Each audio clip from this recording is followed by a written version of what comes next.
देखिए, भक्ति आंदोलन इसकी शुरुआत होती है 600 से 800 एडी के मध्य। तो पूर्व मध्यकाल में भक्ति आंदोलन दक्षिण भारत में वर्ण व्यवस्था तथा छुआछूत के कारण अत्यधिक फैल गई। यहाँ से भक्ति आंदोलन का प्रारंभ हुआ। भक्ति आंदोलन की शुरुआत सर्वप्रथम नयनार संतों ने किया। इस आंदोलन की शुरुआत करने का श्रेय अलवार संतों को भी जाता है। भक्ति आंदोलन को एक सुदृढ़ रूप से स्वरूप देने का श्रेय शंकराचार्य को जाता है। शंकराचार्य ने अद्वैतवाद का मत दिया और कहा यह संसार झूठा है, ब्रह्म सत्य है।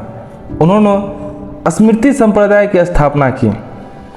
शंकराचार्य ने दक्षिण भारत में भक्ति आंदोलन को बौद्ध तथा जैन धर्म के प्रभाव को कम करने के लिए किया। उन्होंने अपने विचार के प्रसार के लिए भारत में चारों दिशा में पीठ मत का निर्धारण किया। उत्तर भारत में ज्योतिष पीठ बद्रीनाथ में है, उत्तराखंड में है। दक्षिण भारत में श्रृंगेरी पीठ मैसूर कर्नाटक में है। पूरब में गोवर्धन पीठ पूरी उड़ीसा में है।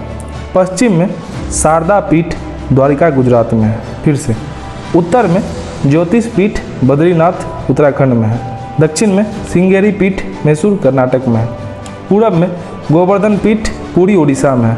पश्चिम में शारदा पीठ द्वारिका गुजरात में है। देखिए, 12वीं सदी में शंकराचार्य के मत को कई विद्वानों ने काट दिया। माधवाचार्य ने द्वैतावाद का मत दिया और ब्रह्म संप्रदाय की स्थापना किया। निम्बाचार्य ने द्वैताद्वैतवाद का मत दिया और सनक संप्रदाय की स्थापना किया।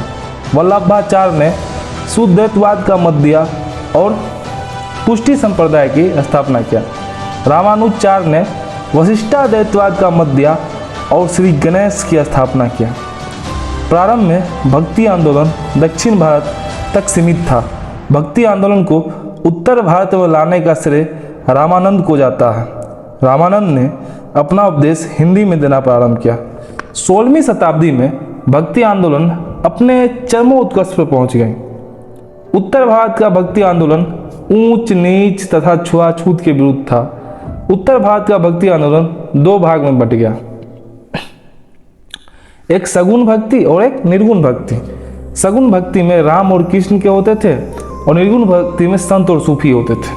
आइए सगुण भक्ति को नजर डालते हैं। सगुण भक्ति, इस भक्ति के भगवान को एक विशेष रूप देते थे। वे भगवान की मूर्तियां या चित्र बनाते थे और उनकी पूजा करते थे। सगुण भक्ति को दो भागों में बांटा, राम भक्ति तथा कृष्ण भक्ति। राम भक्ति, इस शाखा के भक्त भगवान राम की आराधना करते थे। इस शाखा के सबसे प्रमुख भक्त तुलसीदास थे, जिन्होंने अवधी भाषा में रामचरितमानस की स्थापना की। उनकी अन्य प्रमुख रचना कवितावली, दोहावली, विनय पत्रिका है। ये अकबर के समकालीन थे।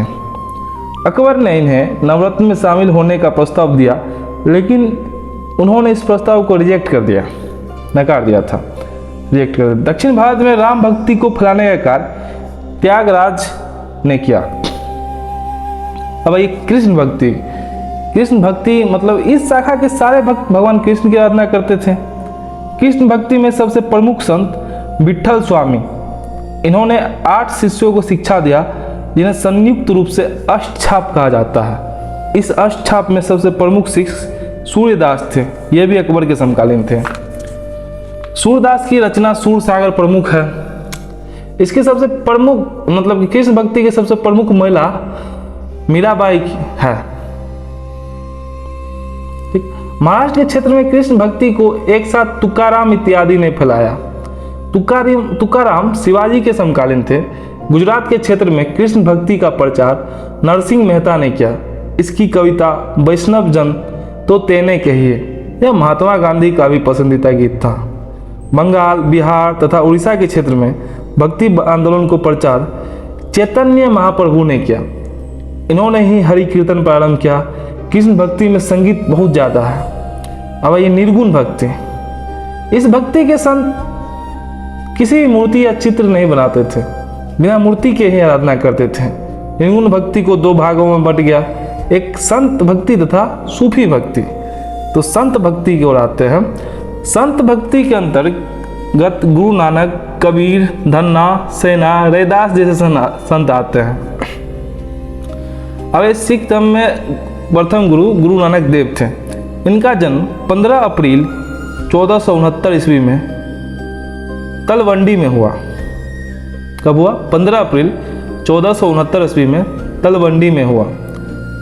यह स्थान वर्तमान समय में पाकिस्तान में है, जो ननकाना साहिब के नाम से प्रसिद्ध है।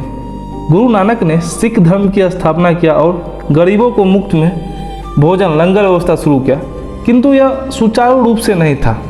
अंतिम समय में उन्होंने करतार साहिब में बिताए थे। इन्होंने ही गुरु परंपरा को प्रारंभ किया था। इन्हें सिख धर्म का प्रथम गुरु कहा जाता है। दूसरे गुरु अंगद देव, ये दूसरे गुरु थे जिन्होंने लंगर व्यवस्था को सुचारू रूप से चलाया। इन्होंने गुरुमुखी लिपि का खोज किया। अमरदास, ये तीसरे गुरु थे।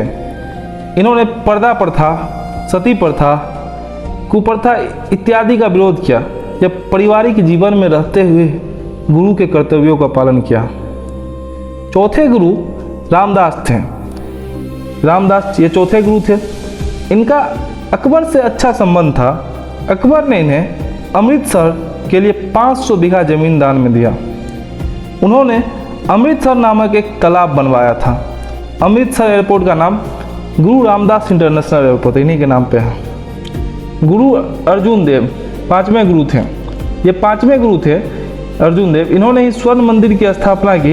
इन्होंने गुरु ग्रंथ साहिब की रचना की, जिन्हें आदि ग्रंथ भी कहते हैं। इनके समय से ही गुरु का पद वंशानुगत हो गया। इन्होंने जहांगीर के विद्रोही पुत्र खुसरो को समर्थन दिया था, जिस कारण जहांगीर ने इन्हें फांसी दे दिया। राजा रणजीत सिंह ने हरि मंदिर पर सोने की परत चढ़वाया, जिनके बाद हर मंदिर के स्वर्ण मंदिर हो गए। सिख धर्म में सबसे ज़्यादा जोर मानवता पर दिया गया। चलिए ठीक है, सब जानते हैं। गुरु गोविंद सिंह छठे गुरु हुए। गुरु गोविंद सिंह, सॉरी गलती हो गया। छठे गुरु हरगोविंद।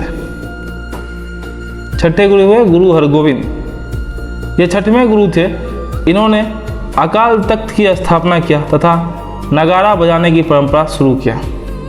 गुरु हरिराय ये सातवें गुरु थे। इनका मुगल बादशाह दारा सिकोह से अच्छा संबंध था।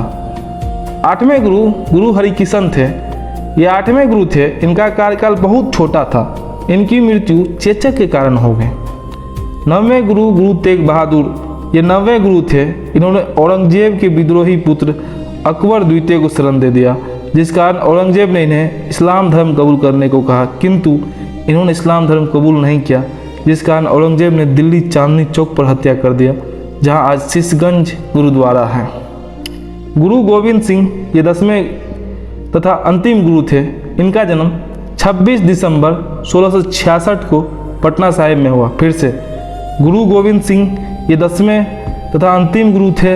इनका जन्म 26 दिसंबर 1666 को पटना साहिब में हुआ था, किंतु इनकी प्रारंभिक शिक्षा दीक्षा अमृतसर में हुई थी। इनके बाद का पद समाप्त हो गया। इन्होंने सिखों को एक सैनिक टुकड़ी में ढाल दिया और खालसा पंथ की स्थापना की। 5 का कार्य इन्होंने ही दिया था। इनका ही था चिड़ियानु में बाज लड़ावा, गिदरनु में शेर लड़ावा, 1.25 लाख नु, गिदरनु में शेर बनावा, 1.25 लाख नु एक लड़ावा, तब गोविंद सिंह नाम का हुआ। 1705 ईस्वी में औरंगजेब के कहने पर बुल खान नामक व्यक्ति ने महाराष्ट्र के नांदेड़ में गोविंद सिंह की हत्या कर दी। बुल खान मादरचोद ने हत्या कर दी। गोविंद सिंह के मृत्यु के बाद सबसे बड़ा सिख योद्धा बंदा बहादुर था, जिसने हजारों की संख्या में मुगल सैनिकों को मौत के घाट उतार दिया। औरंगजेब के इशारे पर बंदा बहादुर की भी हत्या कर दी गई। इसके बाद सिख धर्म छोटे छोटे टुकड़ों में बट गया, जिसे मिसल कहते हैं। सबसे प्रमुख मिसल सुकरचकिया मिसल था, जिससे राजा रणजीत सिंह आते थे। इन्होंने ही स्वर्ण मंदिर की दीवारों पर सोने की चादर चढ़वाई थी। सिखों में 3 कैटेगरी होती है, जट, ज्ञानी, सरदार। फॉर एग्जाम्पल क्रमशः जट सनी देवल, ज्ञानी भाग मिल्खा सिंह, सरदार मनमोहन सिंह। देखो संत भक्ति के कुछ अन्य भक्त भी हैं। दादू थे, ये गुजरात के थे। रामानुजाचार्य थे, ये इलाहाबाद के थे। रामानंद थे, ये भी इलाहाबाद के थे। रामानंद इसने पहली बार उपदेशों को हिंदी में देना प्रारंभ किया। ये राम और सीता के उपासक थे।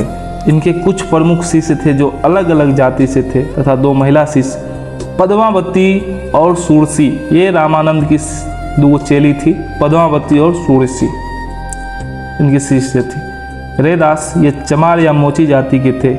इन्हें संतों का संत कहा जाता था। कबीर, जुल्हा, बीजक इन्हीं की रचना है। इनको मानने वाले को कबीरपंथी कहते हैं। इनके दोहे बीजक पुस्तक में रखे गए हैं। ये सिकंदर लोधी के समकालीन थे। कबीर के प्रमुख शिष्य धन्ना जाट था, सेना नाई था, साधना कसाई था, पीपा राजपूत था। चलिए फिर से, धन्ना जाट था, सेना कसाई था, साधना, सॉरी गलती हो गया, धन्ना जाट था, सेना नाई था, साधना कसाई था, पीपा राजपूत था। धन्ना जाट, सेना नाई, साधना कसाई, पीपा राजपूत।